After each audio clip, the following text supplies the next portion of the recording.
The Ultimate Action Figures are here! UFC Ultimate Fighting Championship. UFC.com. As real as it gets. Available now. Action figures, playsets, belts.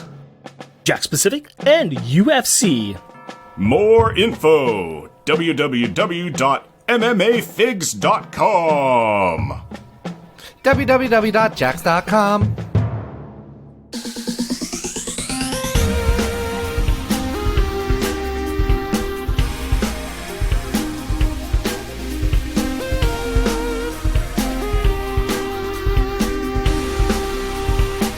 Welcome, dear listener, to our podcast. Jeff and Rick present Unpacking the Power of Power Pack, where we journey through each issue of the most underrated Marvel series of the 80s while drinking beer. analyzing awesome and amazing adolescent adventures, and absorbing alcohol.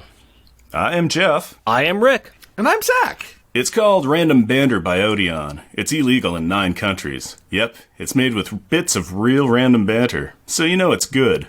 Random banter time, guys! Tell me a tale of your lives. Okay, first of all, I apologize, Zach. This is another one of these weird bits that we started off early where I just put in random banter, and he decided that he was going to do random things like that. Sure. And I now have to figure out what that's from, and I have no clue. It sounds a little familiar. It burns the nostrils. That smells like raw gasoline. Is that from Fury Road? That's not from Fury Road. No? I'm Ron Burgundy, and you're not. Jeez. Anchorman. Okay. There you go. And why might I have picked that little one to go with this episode? Anchorman? This episode? Yeah. Oh, I know. Yeah. Fred Hembeck. We're going to talk about Fred Hembeck, right? That's what it is? You could say that that's the answer I was going to go off of. It's made out of real bits of random banter. And this one is going to be filled with little bits here and there, made up of like 4 different things. So that's what this episode's going to be. And so is random banter. Okay, this is just a total thing that has gotten way out of control, and I don't even know where it's at anymore. You're right. We are doing like 4 different things, and we're adding in that somebody else. We're adding in a special guest, and this special guest is Zach from Battle of the Atom. Zach, how are you doing today? I'm doing great, guys. How are you doing? We are doing wonderful now that we've got you here. That's wonderful. I'm glad to be here. It's going to be really exciting. We're going to talk about the Power Pack. They're small.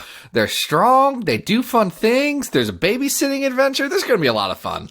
As far as your experience with Power Pack, that would be a grand total of... Every issue that they tied in with either X-Men or Simonson's Thor. I've read everything around them. Like, oh, this is neat. This seems cool. And then, like, stuff where, you know, they've not been together, but have been separately in different things over the last few years. I know the Power Pack exists. I know they are a concept that a lot of people really like, but they were slightly before my time reading comics, so I just never got deeply involved with them or invested as them as characters. But I'm very excited to learn more because, you know, they share a common ancestor to a lot of the X-Men stuff that I love, being Louise Simonson. Yes, you are exactly correct. And that's kind of where our love kind of came for it to begin with, is I loved Louise Simonson's writings, all of it. And it wasn't until I was much older that I realized, oh, all the stuff I love is all written by her. That's why I like it all. We recognize, too, that it is a very niche of a niche, that people either like it or don't like it. But I have been wanting to get you on because there is this connection between X-Men and Power Pack. And your entire show is nothing but looking at these lovely connections between X-Men and these other things. And then you build entire episodes around that kind of concept. So tell other people who might not listen to your show exactly what you do. Oh, yeah, sure. That's a great idea. I should pitch right here up front. I'm Zach. I am the co-host of a podcast called Battle of the Atom. It is your weekly X-Men podcast where we rank every X-Men story. We go from best to worst. We have done 372 individual X-Men stories. There's a lot. It's a lot of fun. If you like X-Men stuff, it's great. One of the stories with the Power Pack in them is very high up on the list. That's X-Men, I forget the actual issue number. 205. Yeah. Okay, you got this. You know what's going on there. It's the one where Wolverine and Katie Power have to fight some robots. It's very good. Very good. That Barry Windsor Smith art, chef's kiss. Just beautiful. Yeah, it only doesn't rank that high on our list just because, as far as a Power Pack story goes, it's not the greatest. Although we love she's just Katie a little girl. She could be anyone in that story, Yes. and that's more of a story for Barry Windsor Smith to say, man, I would love to draw Wolverine slicing up some robots with a little girl to save him at the end. Yep. Very good. Do like Very that. good. Yes, It is an amazing story. That one, we do absolutely love that one. We have taken from your show as well as a few others where we've done our own ranking list. And That's not from us. I just want to be very clear. We wholesale stole that from War Rocket Ajax, and they wholesale stole it from somebody else. So this is bits on bits on bits, just really recycling down. It's a legacy theft. I like that. That's good. Trademark that. I like the concept, and I like how your show does that. I have actually gone to your show to see where certain things are ranked. It's like, I want to read that. That has ranked really high. That's an X-Men I have missed. I'm going to go look that one up. Or, oh, come on. The Draco can't be that. Oh, yeah. Yeah, no, it actually is. Yeah, That's the thing. And I'm sure it's the same way on your guys' show. The fun thing about ranking is not... Here's the dirty secret. It's not actually a deep, objective list of, like, the truths. It's just a fun little concept to throw all this stuff on there and see what happens and force you to talk about them. Pretty much. That's all pretty it much. is. Yep. It's all It a really trick. is. It's all an illusion, people. And it's what we believe the ranking should be. Right. I mean, we're surprised ourselves sometimes. We've ranked some books. We're like, I didn't expect this book to be ranked this high. This is now our number one book. This is really good. And then it's like, oh, I had fond memories of this as a child. This is at the bottom of the list because it's not that good. Oh, So, those yeah, are the saddest ones. Those are the Yes. saddest Yeah. ones when you have to come back and realize that you had bad taste. Or you can see what you really liked about it. You but can. And you tack 30 years of age on and you kind of go, oh, but I understand how I liked that, but I also now can see how rough or unpolished or what I would have done or how it could have been improved or better. Mm-hmm. Yeah. So, yeah. With that said, let's go ahead and try to dive into this, and let's try to give Zach here just a little bit more about Power Pack. So you said you don't know much, but tell us what you do know about Power Pack. There's 4 kids, a horse alien showed up and said, you guys should have superpowers. And then they did, and their best friend is Franklin Richards, and now they're old now. That would be about right, but let's go ahead and find a little more context. Maybe we can use some advertisements that Marvel decided to give us through their infinite wisdom of the 80s and 90s. And before you all groan, no, forget, go ahead and groan, it's all right. So, No. I like where this is going. This is exactly my stuff. Keep it on. let's go ahead and take a look at something that they had back then. And this is kind of a primer on who this foursome is. We're going to look at some Marvel Age annuals because nothing is great as Marvel Age annuals. Can I tell you a dirty little secret? Uh-huh. I have read every issue of Marvel Age. I got into a bit a little while ago, and I sourced copies of all of Marvel Age and decided that when I was bored, I'd flip through them and read articles and stuff and see what I wanted. Because it was an ad magazine. Because the internet didn't exist. Yeah, go on. I'm not going to call it a good use of my time. It was deeply interesting. Back in the day when I was collecting comics, I actually was getting Marvel Age. I was buying these as they came out. You had to have it. Had to have it. You had to have it. I was a little kid. I didn't, like you said, I didn't have the internet. I needed to know what was going on with my favorite little comics. And that's what we had. We had these lovely Marvel Age books. And of course, like they did back in the 80s and 90s, every year they came out with annuals for all the main series. Marvel Age was no exception. They came out with 4 different annuals. Marvel Age itself ran from 83 until 94. And during that time, there was 4 Marvel Age annuals that came out during that time. Power Pack had little advertisements in 3 of them. And so I decided to pull those out and to talk about them. I actually have 2 of them here. I got the 3rd one on order. But if you really, really want to reread these, you have another option available too, and that is the Power Pack Omnibus. That's a thick book right there. That is a thick book. This thing weighs in a good 5 pounds, I believe it is. You can actually build up your muscles lifting that thing up. But not only do they have Power Pack 1 through 36, but they also have X-Men 195 and 205, Thor 363, X-Factor Annual 2, bunch of other stuff, including all 3 of those advertisements that are in those Marvel Age annuals. That is a thick old book. Let's talk about what we've got here, because we're going to talk about all 3 of these. But before we do that, I need to make sure that Jeff and I have a beer, because I see you have a beer, and I want to ask you about that in a second. Oh, I'll talk about this. That looks quite tasty. But Jeff, first off, can you please open up that nice little brown bag that I dropped on your doorstep without flame, and tell me what you got there? All right. Well, I have a bag that says episode 59, The Job, and inside of it, ooh, that's sparkly. It's Dynamite with a Laser Beam, Coffee IPA. Wow, and that just looks like some kid's glitter project for a can. That is just orange and peach and yellow and silver sparkles covering the entire thing. This is beautiful. Now, what brewery is that? This is Flatland Brewing Company, and this is an IPA, New England IPA, 6.5% ABV with 35 IBU. Now, the label matches the concept of this beer, a crazy idea with a bunch of unusual ingredients combined to make a fun and exciting beer. We use buckets, okay, get ready for this, guys, buckets of delicious fruity cereal in the mash before getting a heavy dose of coffee. This coffee is unlike anything you've ever tasted, with expressive notes of a huge bowl of fruity pebbles and the intensely flavored milk it creates. A heavy dry hop of Citra and El Dorado play with the bright fruit notes to make it all come together. Dynamite with a laser beam. This is going to be something interesting. I am looking forward to this. This is just crazy pants all the way through. I can't stop looking at the can. It's just so pretty. It's like, if I saw somebody drinking from this, I'd be like, oh, they're having some sort of, I don't know, fruit essence spritzer kind of thing, and not a coffee IPA. This is just gorgeous. I love story time on it, too. Government warning, blah, blah, blah. You know the story. So, Jeff, or Zach, why would I choose a beer called Dynamite with a Laser Beam? Because you like the song Killer Queen by the band Queen. Not an incorrect statement.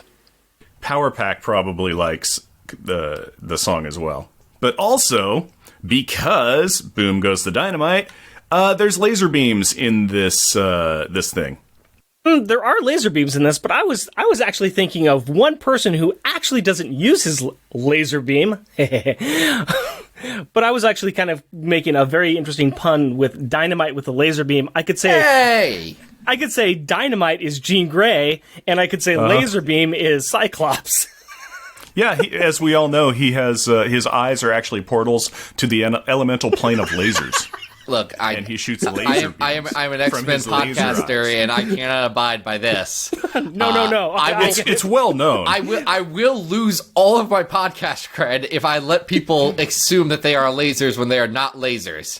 But hey, welcome to Unpacking the Power of Power Pack. I digress. You lose all cred. No, you are correct. I am a Cyclops apologist, so I am completely on board with that.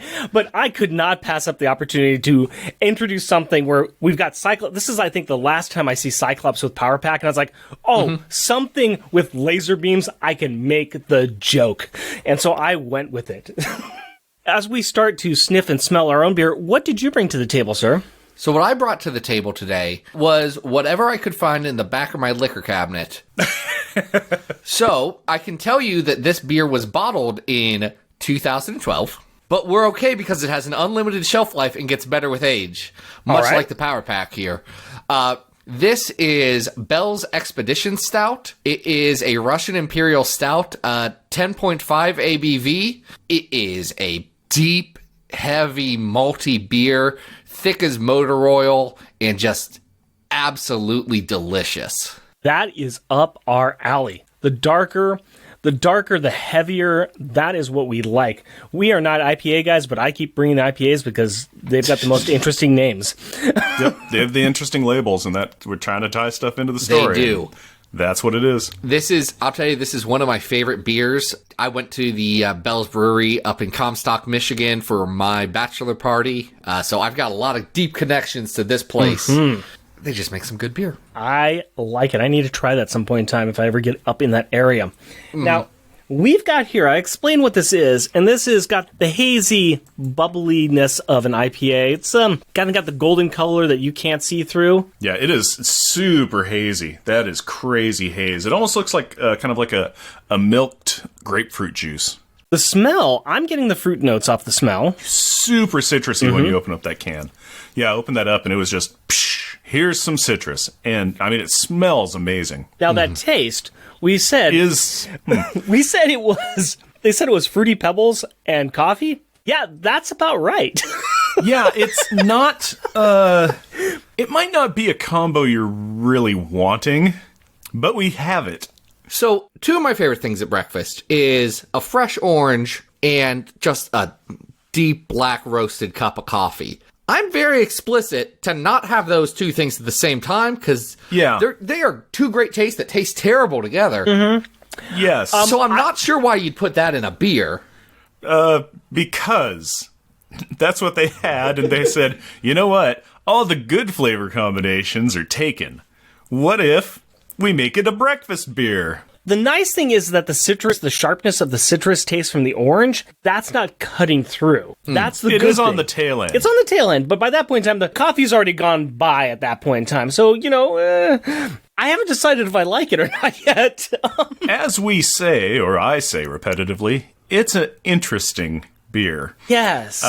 Mine also, I poured some, and some, chunkers came out. So I don't know if that's some malt or some hops or grapefruit seeds. Man, something came out. Or leftover cereal. I'm not sure. That coffee is really up front, though. That is some strong coffee flavor. Yeah. It's right on top of my bowl of cereal. Also, though, I'm not sure if it's a good coffee. So let's move on to Marvel Age, then. We'll come back to the beer at the end and see if it's still sticking with us. I'm eyeballing mine across the table. I set it down, and I'm looking at it. I'm like, you tell me about yourself, because I'm not sure. I've not had a good experience with any beer that says, oh yeah, you know that cereal that they sell for children? This is beer now. I'm like, hold on. I actually have. There's a brewery up here that's called Great Notions, and it is one of my favorites. Mm-hmm. They have some wizards that work back there, and they take those tastes that you like, and they transport them into beers, and they make them work. My favorite is their blueberry muffin. I swear to God, it is a sour. You drink it, you're like, this tastes like a really good sour. And then you put the glass down, you're like, I just ate a freshly baked blueberry muffin. That is amazing. How did you do that? And it works. It works really well. Now, they have taken breakfast cereals and put them in IPAs, and not being an IPA fan, I still was like, this is good. I actually enjoy this, and I don't know how they do it. They're wizards. They're wizards, but I'm not sure how this one works. So, Jeff, opening credits for Marvel Age, if you please. Marvel Age Annual Number 1, 1985. Louis Simonson, script. June Brigman, pencils. Bob Wyacek, inks. The overall setup for this annual is strange because it's the Beyonder who decides that he's going to call all of the heroes in the Marvel Universe, and in the course of answering the calls, the heroes or team of heroes give some brief goof showing their powers and characterization. We've got a lot of different teams that are in this, and of course one of the teams is Power Pack. So let's talk a little bit about Power Pack, and then maybe we can go back and talk about some of the other goofiness that's in this. For the goof, we need to go all the way back to Power Pack number 17. That's when Power Pack first met Franklin Richards, and they were running away from the high snark Jackal. Apparently, while they were running for their lives, they landed next to a telephone booth, which started ringing. Kofi, their chameleon friend, who had been captured at this point in the actual story, but will hand-wave away the fact that, he was actually captured, and yet he's showing up in this. But he advises... It's both an ad and a Secret Wars 2 tie-in, so I feel like you can hand-wave a lot out. Yeah, there's just kind of like, it's all over the place here. But he advises them that the phone ringing will alert Jackal, so Jack answers it. So, Jeff, if you will, please. Who is this? What do you mean? What's gonna happen next? How do I know? Franklin knows. He does not. He's just a stupid baby with nightmares. Cut it out, Energizer. You're the baby. Come on, let's get out of here. So after this, Jackal destroys the phone with a laser blast, which prods the Power Pack progeny pack to push off promptly, but not before Franklin warns them about some upcoming alien monsters that he dreamed about. Apparently they will be dealing with some problem cases named the Beyonder and Curse, and the ads over in Power Pack has more pressing things to do about right now. Okay, your loss. But this really was some information that they should have known about at the time, so bummer they didn't read this annual. All right. What do you guys think about this, especially Zach, not knowing anything about Power Pack? Would this interest you at all to get into Power Pack? I think it would if I was reading Simonson's Thor at the same time, because he was building a lot of interesting stuff up in that run at the time. So, Beyonder, he's literally everywhere. I don't care. I want to see less of him, not more. But Curse, I'm like, okay. I would like to see some small children fight this dark elf demon monster, man. So I'd be interested. I think these Marvel Age, one-shot things are a very good way to get some interest, or at least get people to think, okay, this is the high concept of this book. Mm-hmm. And even though it's not done in this format, that's still what Marvel does today. Yeah. If you look at things like Marvel Comics 1000 recently, or Incoming, where it was very much, here's 1 or 2 page stories telling you what your favorite characters are going to be doing next. My Marvel 1000 is a good example of that. This is maybe a little bit more heavy-handed in its approach. I love the first couple pages here where they talk about X-Men and the New Mutants, and the X-Men are just, they're almost parodies of themselves. It's just kind of ridiculous. But, I mean, like you said, it's Secret Wars 2 and the Beyonder tie-in. Everything about it was ridiculous. Jeez. All right. Shooter did some good. Shooter did some real bad. Well, the thing in these two is that you're trying to jam in, 50 years worth of backstory characterization of what a character is like to go, oh, that's the hot-headed one. Oh, that's the love interest one. Oh, that's the intelligent one. Yeah. And just, it's just cram it in your face. Because, this is, like this one. A phone's ringing. Jackal will track us. It's like, how many noises there are in a city? And also, you could just leave a phone behind. It's punch. There you go. That's story done. All right, let's go ahead and move on to the next one, I think. Marvel Age Annual number 2, and this is 1986. The writer was Louise Simonson, penciler John Bogdanov, inker Art Nicholas. And there's no overall plot in this annual. This is just more of a report about what was going on with the individual series in short text formats, the occasional page or two advertisement strip about a comic. But Power Pack got a nice 2-pager that basically has the kids breaking the fourth wall to talk about how they got their powers, what powers they had before the big switch in issue number 25. Franklin and Katie start arguing because that's what they do. Actually, about that point in time, all the kids start to argue as they demonstrate their powers. They also talk about how they keep their powers and identities a complete secret. Well, at least from their parents. They admit that a good chunk of the hero side of the Marvel Universe knows their secret identities, like everybody. And then there's a really rough line by Jack that the Morlocks know who they are.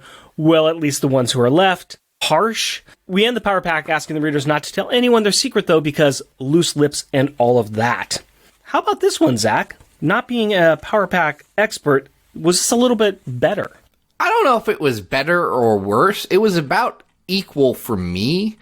I think, I'll tell you, the part that has thrown me off as someone who's only sat on the outskirts and the tie-ins of Power Pack is I know they all switched their powers halfway through, and that really throws me off because I cannot gel which characters were which and which powers between different appearances, because I do not know where Power Pack 25 falls into between, say, Fall of the Mutants or Mutant Massacre, which are my only touch points for what they've been up to, those crazy kids.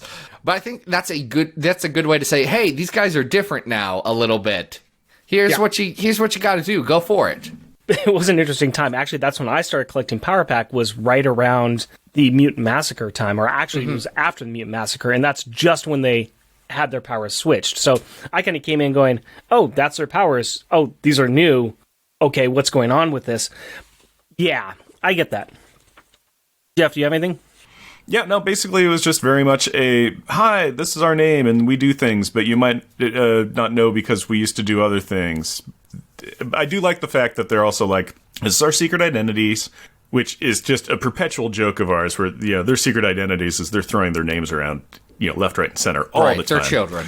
And they don't wear masks, so even better. And their last name is their superhero team name. But, it's just like, I love the fact that they're talking where they're like, hey, nobody knows our secret. Well, except for, all the, like, X-Men. Yeah. And these people, and Cloak and Dagger, and these people, and Spider-Man, and blah, blah, blah, blah, blah, blah, blah, blah, blah, blah, blah. But you can hold our secret, right? Because somebody has to be able to hold their secret for them. Mm-hmm. So it's probably going to be the reader who should hold it the best. And after that one, of course, Zach, can you tell us about Marvel Age Annual number 3? Yeah, Marvel Age Annual number 3 came out in 1987. It's collected into a couple of parts with framing stories written, lettered, and drawn by Fred Hembeck. The whole conceit of this one is that Fred Hembeck, who had been having a talk show in little interstitial pieces of regular issues of Marvel Age, is doing a big talk show bonanza where he's interviewing the whole Marvel Universe. He keeps rotating different guests, so, Thor comes out, and Brother Voodoo gets a joke made out of him, and the Power Pack comes out. Fred, much like me, gets the kids' names and powers wrong, which is very relatable to some of us. Saying that since they switched their powers, they probably switched their names. He doesn't know, but he is very interested in that Richards boy and what he's doing.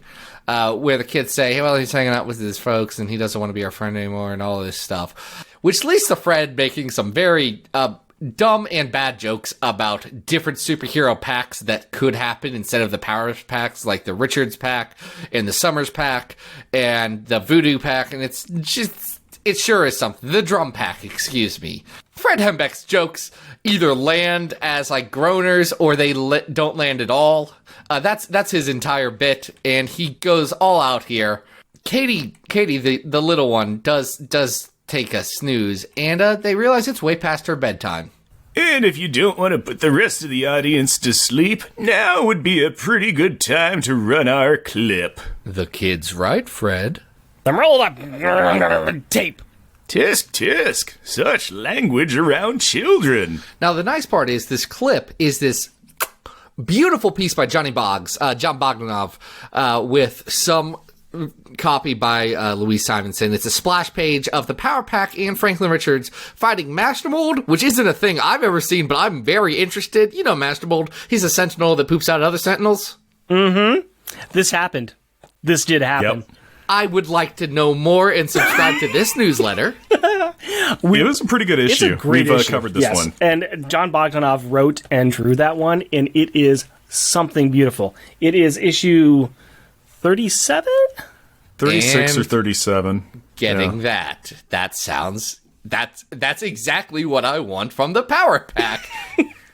Yeah, and this is all deals into Master Mold going after the 12. Hold on, this is about the 12. Yes.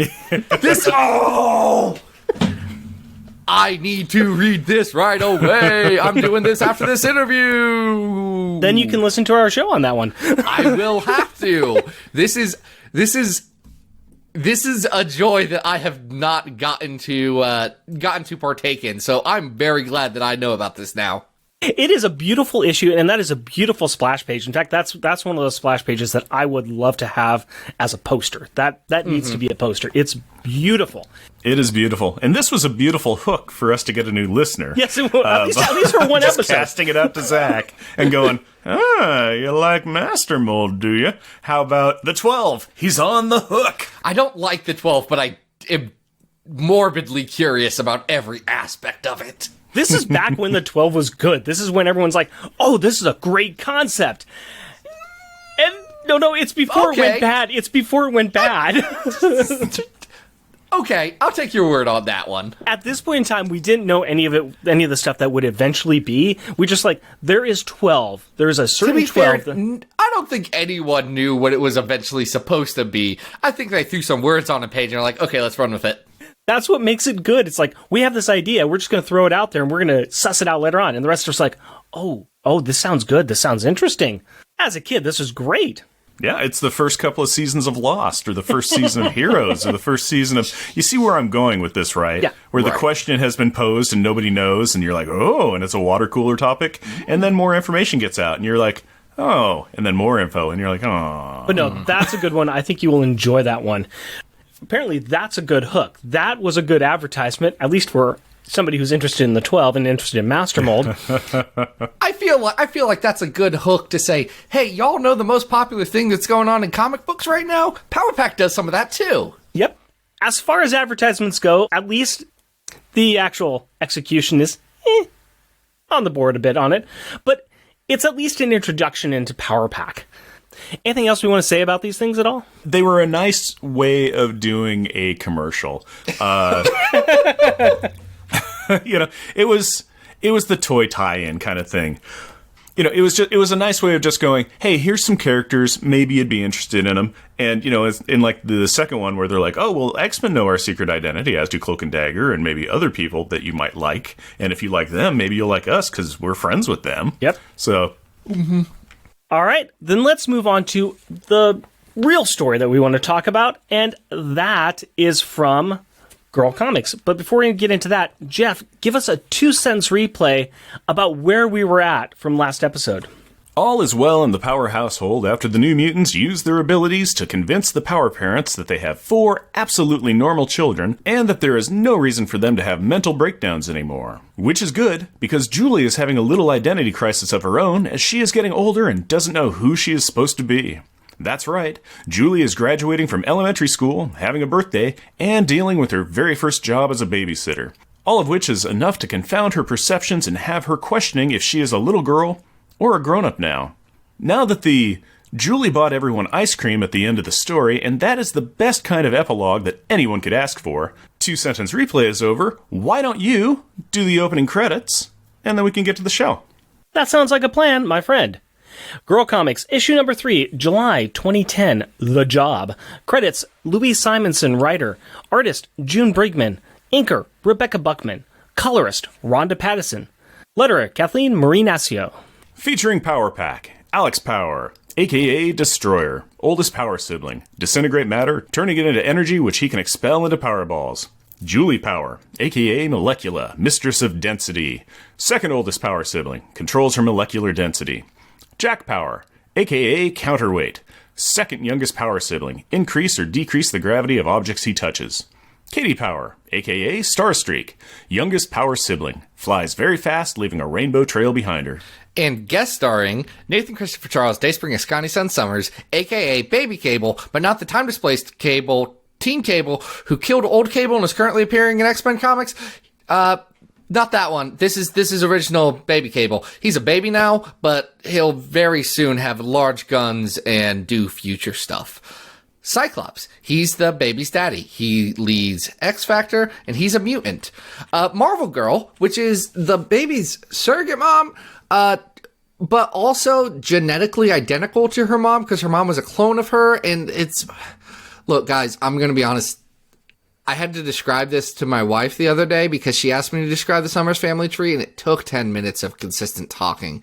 So I don't think that'd be great content for this audience. Nah, I think we can skip it now. Let me tell you about something easy and something great about having a child, though. Let me tell you about that. Is it that they provide you with unconditional love, which is great, but also they are little vampires that take your bank account and your youth from you? Yeah, well, sure.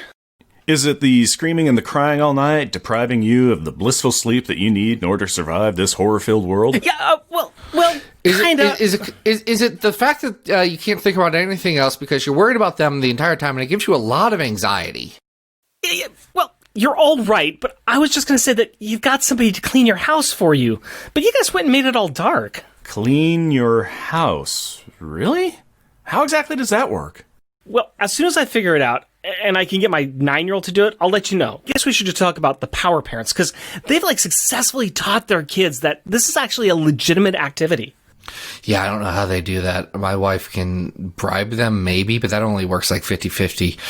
And I mean, I guess they have powers, and, between that, they're doing their chores for money. The moment my children do understand how the economy works, I feel like I can use quarters to get them going. Fair point. And what are they going to do with those fat stacks? Head to the mall for maltants and play at the arcade? Seriously? Dude, how old are you? And no, while they're going to head to the mall, they're going to go there because it's their mom's birthday, and that's coming up. Hey, wait. Okay, so I'm very used to people losing their clothing in X-Men comics, but Katie just disintegrated Jack's shirt. Is that what these kids are normally up to?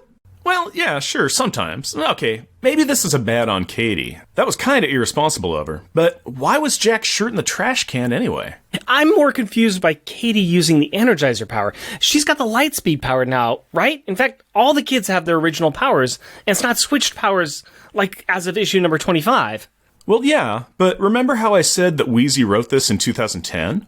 Continuity be darned. These are her kids and her original intended power sets, and she can write a retrospective any way that she wants to.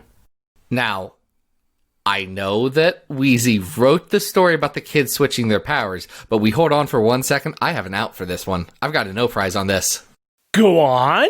So, the reason why I'm here is because X Factor does show up, but X Factor is wearing costumes from their mid-2000s miniseries X Factor Forever, which was Louise Simonson reinventing X Factor happening after her run would have ended, so as if she never stopped writing them. So we can easily posit that this happens not in the 616, but in the X Factor Forever universe, where somewhere between, let's say, Inferno and this story, their powers just got switched back. Nah. I wave your hand at you to distract you away from your logic and knowledge on the subject, and focus your attention back on Alex, who is vacuuming up a Cloud Jack. Whoosh! Okay, so that's a good bit. That's a good little gag there. But while all this is happening, the family's having a fight about who's been saving money to buy their mom a birthday present, and, not just spending it on things as children are wont to do. And the survey says, Julie. Julie is the only one that has a handle on her finances. Everyone else is waiting for their allowances to come in because they are not responsible superheroes. Ring, ring! Alex wins the foot and flying race to the phone while Jack spends his time easily escaping from the vacuum cleaner his brother jokingly trapped him in.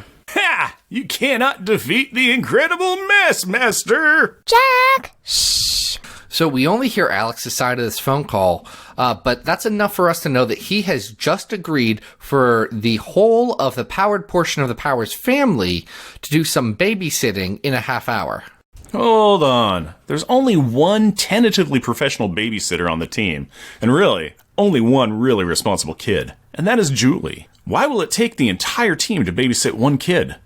Well, Jeff, I'm glad that you asked. And to give you an answer, I point your attention to the next scene where the pack of power is flying towards the tallest structure in New York City.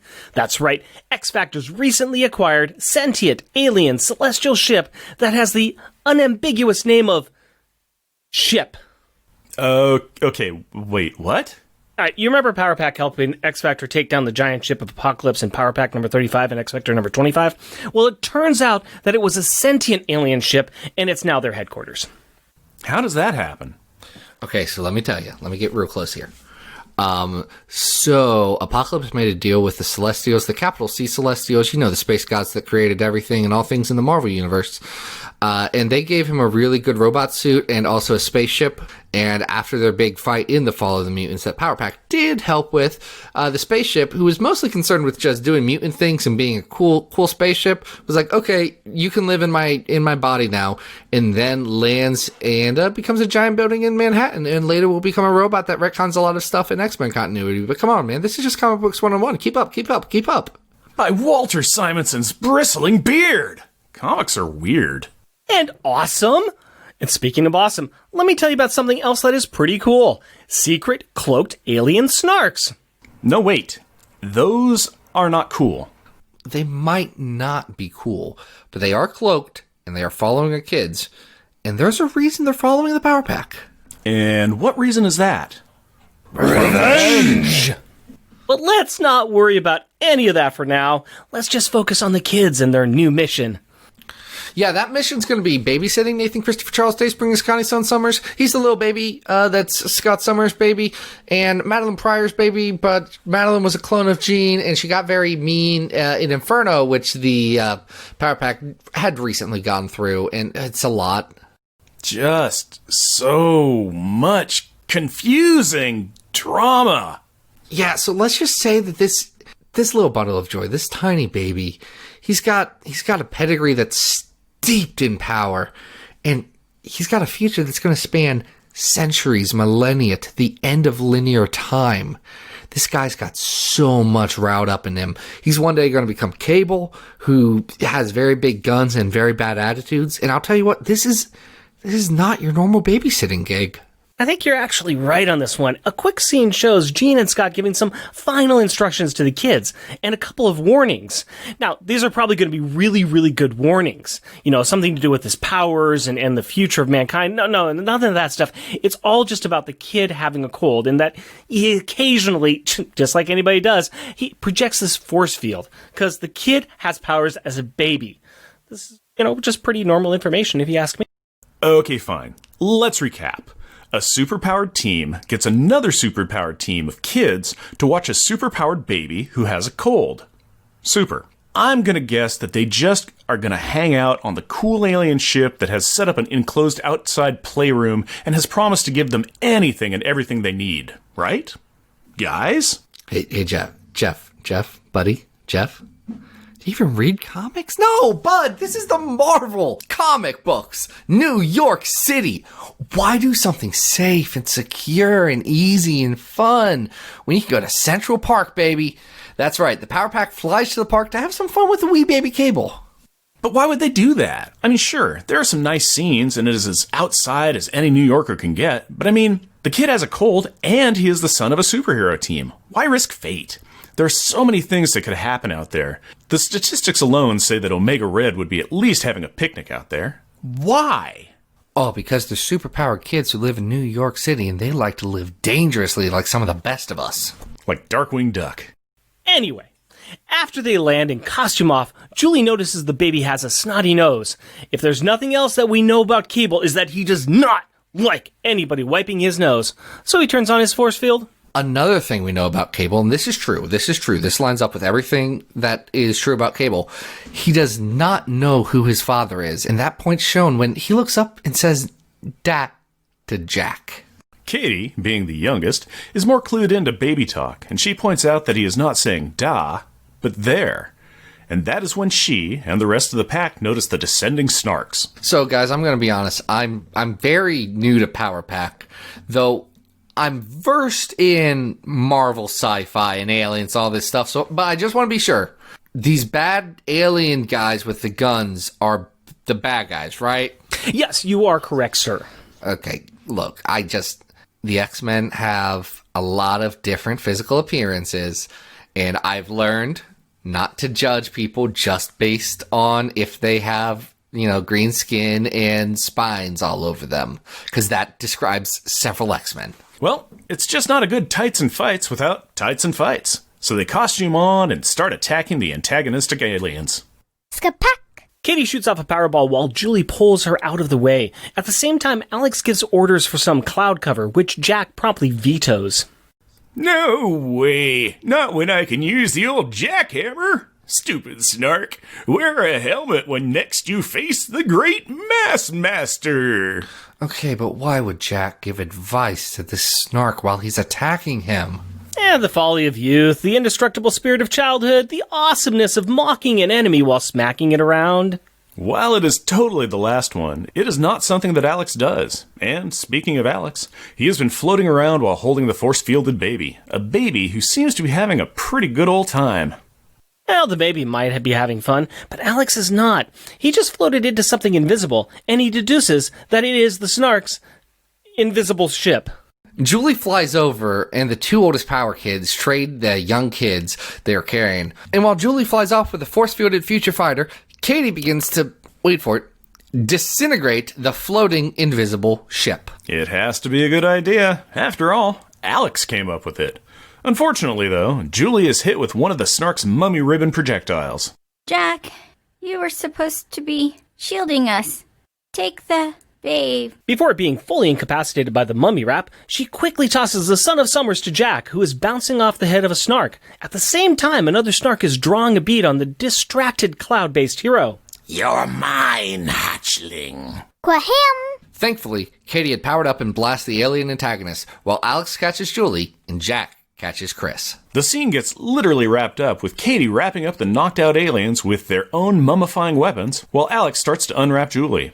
And even though the encounter is over, Julie is worried about the baby. Well, never fear, Julie, because Jack is here, holding the baby because he feels guilty about getting her shot and having to have Katie save him. Yeah, now that the danger is over, the protective field is down, but from everything I know about Jack, that shield really should be back on. Yeah. Bleh! Little snot face is grosser than ever. Julie, take him. He really, really needs to wipe his nose. So an hour later, they're all back on ship, explaining to Cyclops that there was no trouble at all, and that they had fun. In fact, it was too much fun to take any payment. Dismissing this, Cyclops is not stingy with the cash, giving the kids a couple of 20s. And for those wondering, Power Pack left out the little detail about the alien attack during the babysitting gig.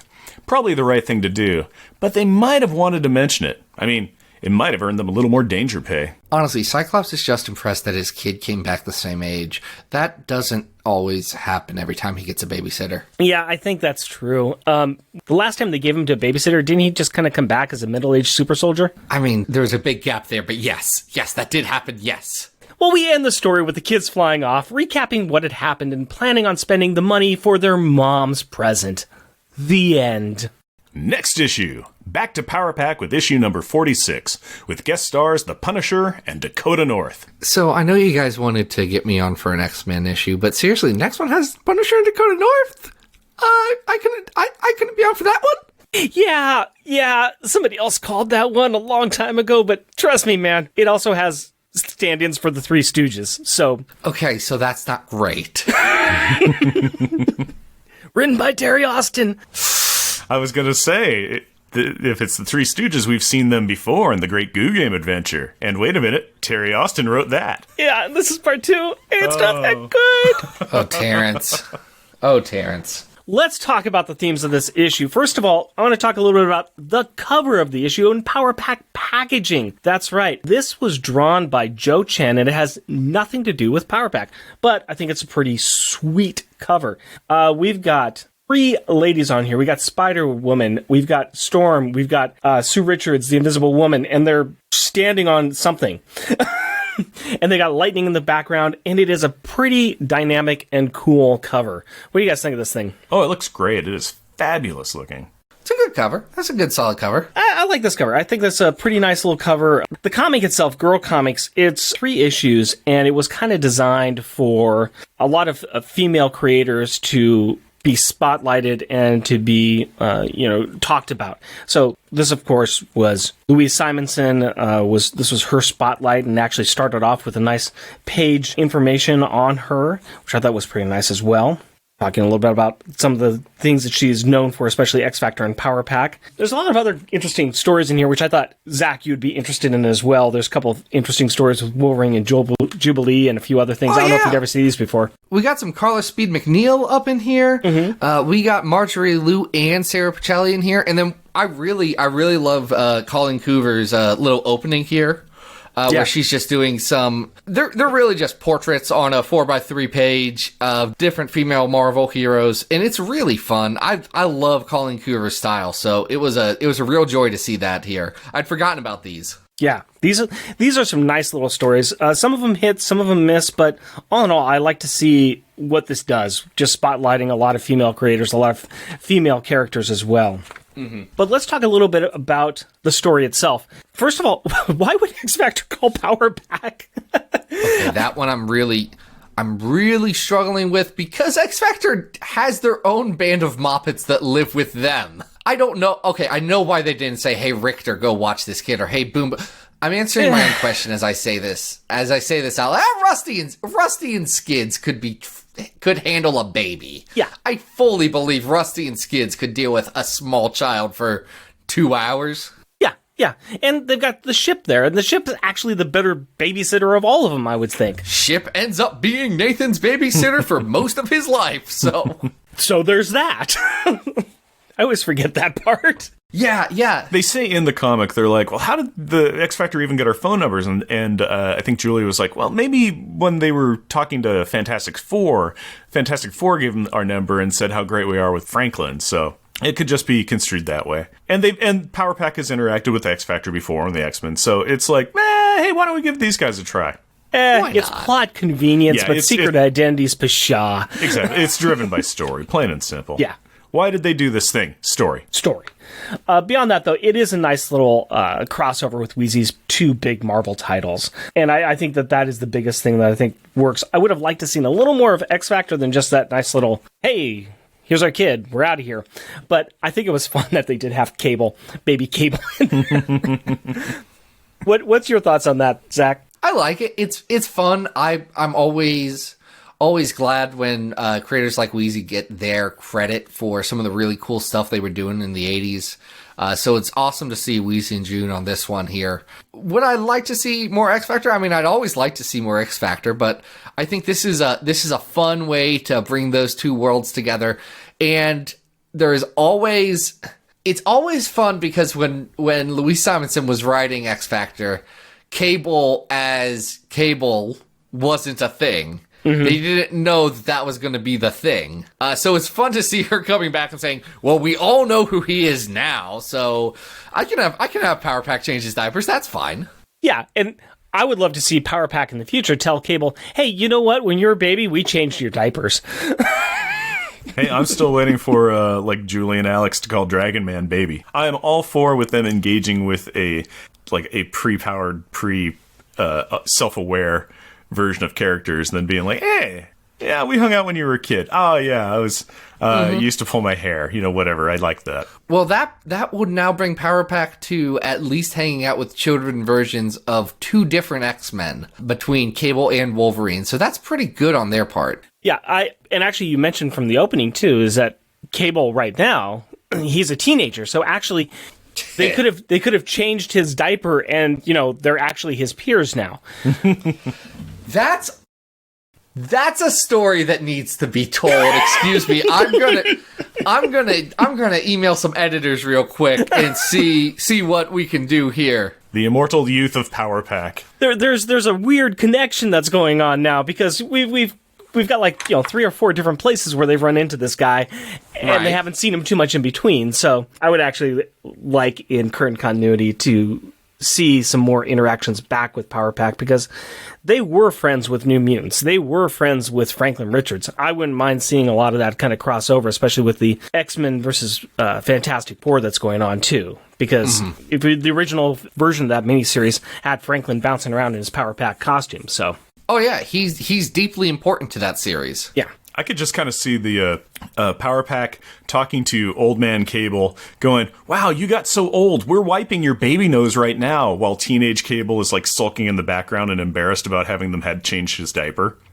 I just need all the Cables there at once. Either being like, well, that's not who I am. I don't remember you. Da, da. No, don't tell me about changing my diaper. I don't want to see that. Zach, with your X-Men experience, have you run into any other interesting babysitting issues? So here's the thing about X-Men babies. They disappear pretty quick most frequently. They get sent into the future or artificially aged up or what have you. Almost entirely. Probably the most interesting is not when there's actual babies involved, but when the X-Men are forced to babysit the X-Babies, which are small children version of the X-Men that Mojo created. Mm-hmm. That's always a blast. Yeah, I go hot and cold on the X-Babies. I remember loving them a lot. They're very easy to do bad. Yeah, I remember loving them a lot when I was a kid, and then kind of going back to some of the stories now, it's like, these get annoying real quick. They're caricatures. Is there anything else you guys really want to dig into on this issue, or I think we got it covered? Think so. I mean, there's not a lot to it, yeah. I think we got it covered. All right, let's talk about some of the power thoughts then. Let's talk about the refrigerator gallery. What piece of art in this book needs to be on our family refrigerator? And we're going to cut this down a little bit because there's not a lot to it. So we each get one funny joke one. What is your joke one, Zach? It's the panel where Jack Power is flying through one of the snarks while holding the wee baby, and Alex is yelling, "Hey, Elizabeth, leave my brother alone!" I like it. I like that one too. I like the fact that it's the look on Jack's face is kind of like, yay, this is fun, and Kate was like, yay, this is fun, and everyone's having a great time on this one. I think Julie's not. Julie's not because she's wrapped up and immobilized, and the snark That's sure true. isn't That's having a fair. good time. That's fair. Yeah, Julie's not having her best day ever. Neither is the snark, but everybody else is having a grand old time. I like that one. I like that one a lot. No, it's good. My joke one is on the same page, which I'm going to call page 6 because it's a 7-page comic, and it's right underneath it, and I call it, I guess you could say, puts on sunglasses, this case is all wrapped up. Yeah! And Yeah. this is... Yeah, that would be Katie shooting the snark with the mummy gun. Yeah. Yeah. Yeah. Yep, because that just seems super safe. It's like, the 5-year-old should be in charge of the firearm. Right. I see no problems with this at all. I think she can't do any more damage than anybody else can. Yeah, exactly. Yeah. It just cracked me up. She's aiming at the right place. She's got the right serious look on her face. No, I'm with you. You know what? Let's go ahead and just finish up this page because my funny one is the next panel on this page. Wow. That is pretty impressive. We all got the same page on this, just different panels.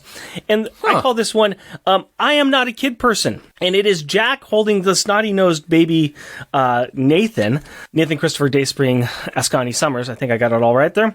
You missed a Charles, but Charles. Dang it. Always miss Charles. Jack's face is kind of like, yeah, I am not happy right now. He is very disgruntled, and it is very funny. Let's go on to the good art, the best art that we think on this one. And let's go ahead and do a little bit of reverse order here. Jeff, what do you have for your favorite art piece? My favorite art piece is on what I'm going to call page 4, and I call it Fadeaway Jump Shot. And this is the very top panel where Julie is flying Katie away, and Katie's shooting out a powerball at some snarks, and in the background you can see Cloud Jack and Alex holding force field cable. And I just thought that looked really good. I liked everything about that. I thought it just looked really great. I mean, June in this knocked it out of the park with the art entirely for every panel. So you can literally pick any panel and be like, that's my favorite, but I just really like the way that one looked. Mm-hmm. I can see that. It does have some really good force perspective on there, and that is always good too. Plus, good expressions on the faces. So nice. Zach, what do you have? I'm gonna throw a wild one, and I'm just gonna say the Johnny Boggs page from Marvel Age Annual number 3 because that was real good. No, that was real good. No, good call. Good call. I didn't specify that we were going to go just with this, so. Go wild. We talked about all of them. We talked about all of them, and that is a fantastic choice, and I do not begrudge you one bit on choosing it. That is a beautiful page. Yep, and that is the one where Power Pack is fighting Master Mold. Yep, with Franklin Richards. Yep. With Franklin Richards, and it does. That is an amazing, amazing page. Well, it's kind of funny that Jeff and I chose the same pages. We are not going off on any other pages here, so I'm on the same page on page 4 here, and it's the bottom panel where it's Jack doing his jackhammer. He's the tiny boy attack, and he's doing his jackhammer right on the snout of the snark. Yep. And I just love it. It's that close-up detail of the snark, the pain of getting the little boy right there on the snout. That is a good drawing. I like the miniaturized detail and the close-up detail of it. So I thought that was very, very cool. Let's talk about insults. Now, we said, you don't listen to our show, Zach, but... I do not. But Jeff and I, we like to insult each other because sure, we're children. And so we talked about the rubber and glue moment. What was the best or most childish insult? Well, let me go ahead and do mine here. Mine is on same page there, and it's page 4, and it is stupid snark. Wear a helmet when next you face the great mass master. We got a lot of fun out of this one. I thought it was pretty good. I thought it's a pretty good insult. Not only insulting him, but hitting him and giving him advice as you're smacking him. I think that is all the classic marks of a good insult. Yep. Gotta taunt them while they're being pounded down. Mm-hmm. That's what I think. That's a hero. Zach, that's a hero go-to right there. That is. Zach, hit us, man. Insult us. That was mine. You got mine. It's a daily double or whatever, man. You got that's what I had going there as well. It's good. Do you have something different? I do. I'm going to get off page 4 and I'm going to go over to page 6. And it is bottom right-hand corner. It's Jack holding snot-nosed kid, and he goes, "Blah, little snot face is grosser than ever, Julie. Take him. He really, really needs to wipe his nose." And I just like little snot face. It's an accurate descriptor, and it's also a great insult. I'm tired of you calling me little snot face. I really am. Well, that's what you get. Little snot face. Snap, snap, snap, buddy. Snap, All right. snap, big snot face. we like to try to figure out who's the best kid and the worst kid in this issue. So let's talk about who we think the worst kid in this issue is. Who gets the detention? Zach. No, Zach's not a bad guy. He's just right. Zach. Look, Zach's the worst. I don't Zach, know him. Katie does disintegrate his shirt. That's not cool. It was in the trash. Yeah. But yeah. But I can see that. and, no, it was a nice looking shirt. It was a Spider-Man shirt too, if I remember right. It was. Yeah, that's not cool. That's not cool. You don't disintegrate a Spider-Man shirt. Yeah. That's so not I can, cool. Yeah, I could fully accept Katie I as can go on as that. the I worst can kid. completely go with that. Yep. How about you, Rick? What's your detention kid then? I'm going to go with Alex. He was just kind of floating around. Okay, I can see that. He and also, I'm with Jack. You never ever refuse cash. That was a bad play. Bad play. Never turn down cash. Yeah, I could see that. Yeah. Who's yours? I'm gonna have a different one entirely. I'm gonna say Jack. Really? Why? And part of that is just because he didn't save any money. None of the kids, except for Julie, saved any money for, the parents' thing. He was just like, I don't want to wipe this kid's nose. But also, he was supposed to provide cloud cover, and because he wasn't, because he was busy, he was jackhammer happy. He was all hopped up on the jackhammers. Julie got shot with a wrapper, with a mummy beam. So, it's like, oh, well, okay, Julie wouldn't have gotten shot most likely if he was doing his job in clouding. But the main reason why I'm going to give it to Jack as a detention kid is that he broke in continuity science of clothing. Because he turned, in the third panel, he turned into a cloud without going costume on, and then he got sucked into a vacuum. And at the bottom of that same very first page, when he comes out of the vacuum cleaner, he's small and on it, and he is in his normal street clothes. He broke in continuity science. He broke comic book science, so you're putting him in detention. I'm putting him in detention. No, that's fair. That's fair. Yeah, that's fair. All right. That's so fair. that's why he broke in comic science. I'm very upset with him. I'm curious if we all have the same star child. I think that I got Julie. 3, 2, 1, Julie. Julie? I had Nathan Christopher Charles Dayspring as grandson. So he's a good boy. He's a very good boy. He sits there, he enjoys, he listens, he behaves. He's a good boy. He's the good boy. And when he's in danger, he turns on his force field. Yeah. He does everything right in this comic. Yep, there's that. There is that. That is a good honorary member of Power Pack. I can see it. We'll say that he is in this one. We'll say he is. I think that Jeff and I both chose Julie because Julie was the only fiscally responsible person there. Yep. Sure. She also at the end was like, we probably should have told his parents that we were attacked by aliens while we were babysitting. Scott doesn't need that on him. Yeah. Yeah. All right. Let's talk about where we're going to place this one. Mm-hmm. This is we've got our own list here of the top. What is it? 379. No. Just top 51 issues here of stories that deal with Power Pack, and we've got at our bottom of the list X Factor Annual #2, and we go all the way up. Comic. It's a bad comic, and we go all the way up to Power Pack Volume 142. Yeah, you might have read X Factor Annual #2. I've read both of those stories. One's an Inferno tie-in and one's an X-Men comic. So that's at the bottom of our list, and I'm pretty sure that this one goes a little bit higher than that. Yes. It's higher than that. Yeah, we do have. Here's my thought, and I think that this isn't going to be helping Zach out too much, but we've got the Great Gugam Treasure Hunt, which we have talked about a little bit earlier. That's the first one with Terry Austin, where he writes about 2/3 of the Three Stooges kidnapping an author, and Katie and Jack have to save them. And then above that is the first... Yeah, it's the first part of the Dragon Man trilogy back in the early pages of Power Pack. I'm actually thinking it might go in between there, unless you guys think it should go up a bit higher than that. Because it was short, but it was a good, tight little story. Yeah. Well, because above the Dragon Man stuff would be Power Pack meeting the Punisher from the Strange Tales stuff, or breaking into the Avengers Mansion and seeing a couple of heroes in their undergarments, but... Yeah, Strange Tales 12 through 14. That's actually a pretty good Terry Austin written bit. Yeah, actually it is. So, yeah, where do you think then, Jeff? Do you want it up there between Disorderly Conduct and Man and Dragon Man? Yeah, I think that I do, actually. Put it up at number 45, in between Disorderly Conduct and Man and Dragon Man. That's going to put it that's going to be a nice little place for it. Yeah. It's very inconsequential. It's very much out of continuity. It's a nice remembrance that Louise Simonson and June Brigman did. It's not the best of the stories, but definitely not the worst ones either. No, again, it's a tight little story. It's kind of fun. Yep. Before we get out of here, just a couple more things. One, let's talk a little bit about this beer. You still liking your beer? You said that's one of your favorites, right, Zach? Yeah, that went down real dang smooth. Loved that thing. Wish I had more. On a scale of 1 to 5 Powerballs, I'm guessing that's a 5 for you? Oh, that's a 5. This one's an all-timer. I'm glad you have an all-timer because I think Jeff and I are going to go a little bit lower on the... A little bit. I keep making faces at mine. Y'all got very full cups still.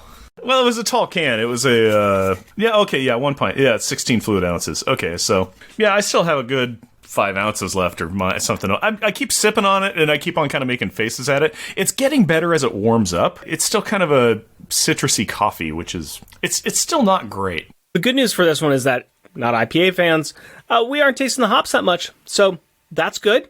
No, the hops is really buried. It is excessively buried underneath all these other flavors. We're tasting Fruity Pebbles and coffee. Yep, and some grapefruit or something. I can taste that Fruity Pebbles. Yeah, it's this weird kind of cloyingly sweet over on like a third of your tongue, while the rest is being swathed in citrus and coffee notes. It's odd. Jeff, what are you going to give this one?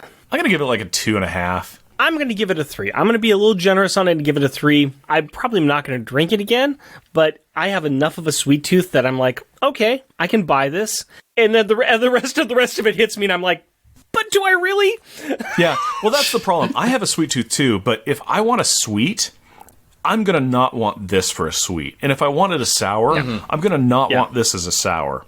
And if I'm going to want cereal, I'm not going to want this as a sugary cereal. And if I want a coffee, I don't want this as a coffee. So I guess what we're saying here is take your favorite beer that has no flavor, pour it in your cereal, and pour some coffee in dregs, there too. The milky dregs of your favorite cereal, and then just grab that half cup of coffee that you got left, kind of swirl it in there, and then, I don't know, pick anything else that you want. I don't know, filter it through some bread.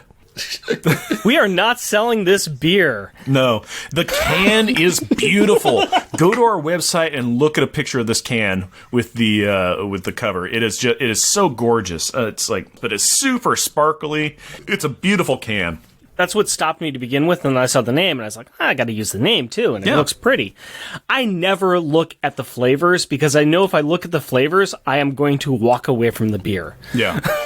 On the plus side with this beer, it burps nicely. It's not an excessively huge burp, but when it comes up, you go, oh, that's a nice flavor. So it has that going for it.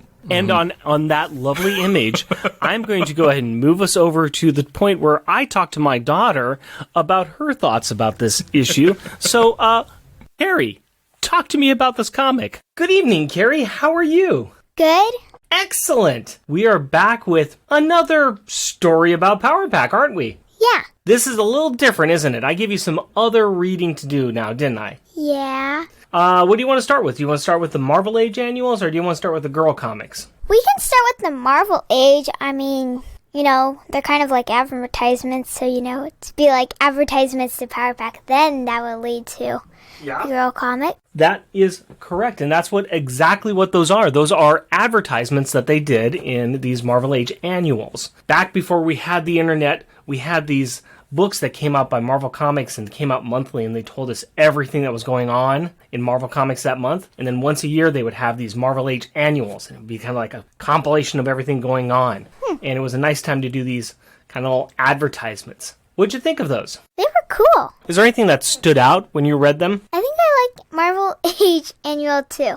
Why is that? If I remember right, that's where they talk about their powers. They talk about their powers and how everybody in the Marvel Universe knows them. Yeah. So what'd you like about that one? I don't know. Something about it stood out to me and I liked it. Okay. Is it the fact that they were talking that all the different heroes know them? Yeah, maybe. If you read these back in the day, would you be interested in reading more about Power Pack? Yes. What'd you think about the third one where they were being interviewed by Fred Hembeck? Oh, yeah, I like that one too. Why'd you like that one? I don't know. I just like how they were being interviewed. You think it was funny? Yeah. Were the jokes funny? They were kind of lame. Okay, alright, that's fair. Let's move on to the girl comics then. What'd you think about that story? Well, tell me a little bit about the story. What happened in there? Well, it was near the Power Pack's mom's birthday, and they needed to get, more money. X-Fac called them over to babysit their baby Chris. Then snarks started arriving, And things got really complicated, didn't yeah. they? Did you like the story? Yeah. Something kind of fun is that all the snarks were kind of... From over here, it looks like the snarks are just jumping out at them, and it's kind of cool. Did you like them babysitting that little baby? Yeah. He was kind of cute. He's got some kind of interesting powers there, doesn't he? Yeah. So do you want to see what that baby looks like when he grows older? He has a very interesting story where he actually gets taken to the future and he gets raised by some people in the future, and then he comes back, and when he comes back to the past, he's much older. And that is what he looks like. Wow. He comes back and he becomes Cable. Blink, blink, blink. What do you think about that?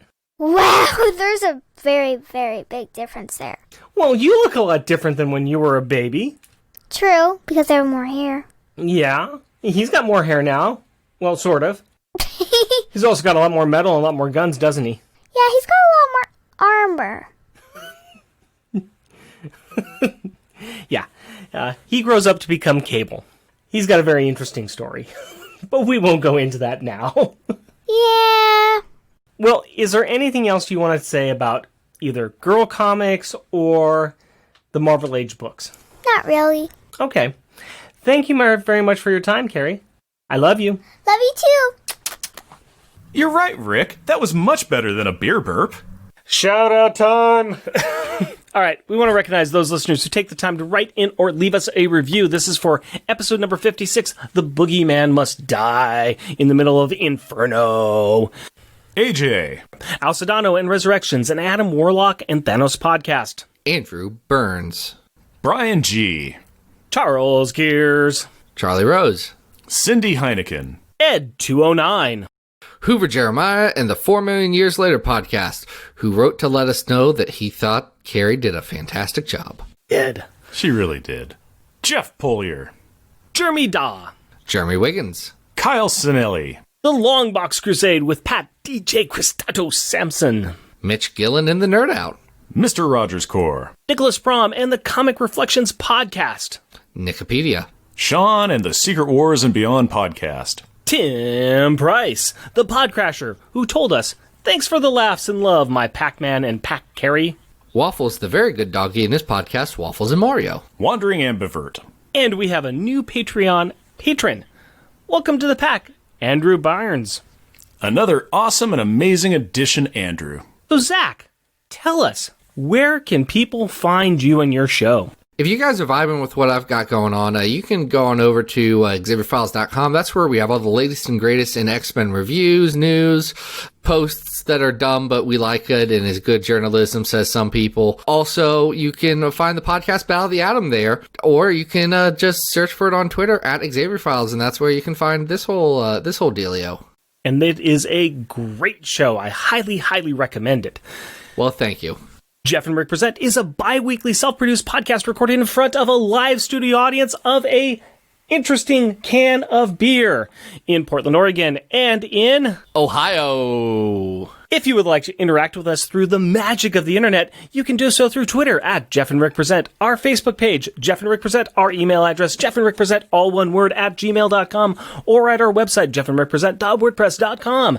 Also, our YouTube channel is at Jeff and Rick Present. We have a brand, folks. Can you guess what it is? If you can, you win the prize of guessing our brand. And if you would like to help support our show, we are on Patreon. You can find us at patreon.com. I bet you can guess it. Jeff and Rick Present, all one word. We are a proud supporter of the Hero Initiative, and we will be donating 10% of our Patreon donations to this great cause. We encourage everyone to give what they can to this worthwhile organization that helps the creators who provide us with such great content. Go to heroinitiative.org to find out more. Please rate and review us wherever you can, tell your friends about us, or share your love for us on social media. And as always, we want to thank the powerful people in our packs. My wife Cindy and our daughter Carrie. My fiancée Hillary and our daughter Aurora. My wife Kaya and our little moppets running around upstairs. We love you. Until next time. Costumes off!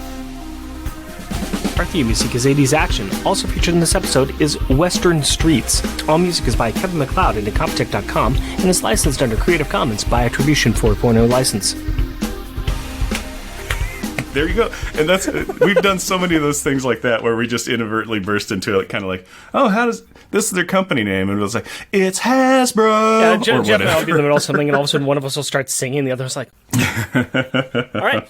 Quaham! But Zach, you might like a beard that I'm going to come up with, which is Lucky Charms Lager. Does that pique your interest? I'm interested. You can say no, because I'm totally not going to drink it either. That sounds terrible. I feel like the marshmallow could slip in there and just help balance that out and add a little bit more richness to, your standard lager profile. But I'm curious. We'll sell the cans with a little plastic thing on top with the marshmallows that you can put in the beer after you pour it. Ooh. Now we've got a market. It's a market Now of we've got a product. One. Yeah. One time you will try it, and then then it'll be that 6-pack of beer that becomes a 5-pack and moves around parties until it becomes a 4-pack, and then moves to another party and becomes a 3-pack.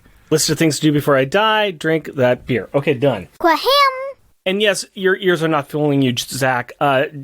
Jeff likes to use Jack's voice, and he envisions him as an old man. Yeah, I don't. So. He has a curmudgeonly soul. I can buy that. That tracks. Quaham! Anything we want to... Come on, Rick. Quaham! And while Julie flies off with the force field,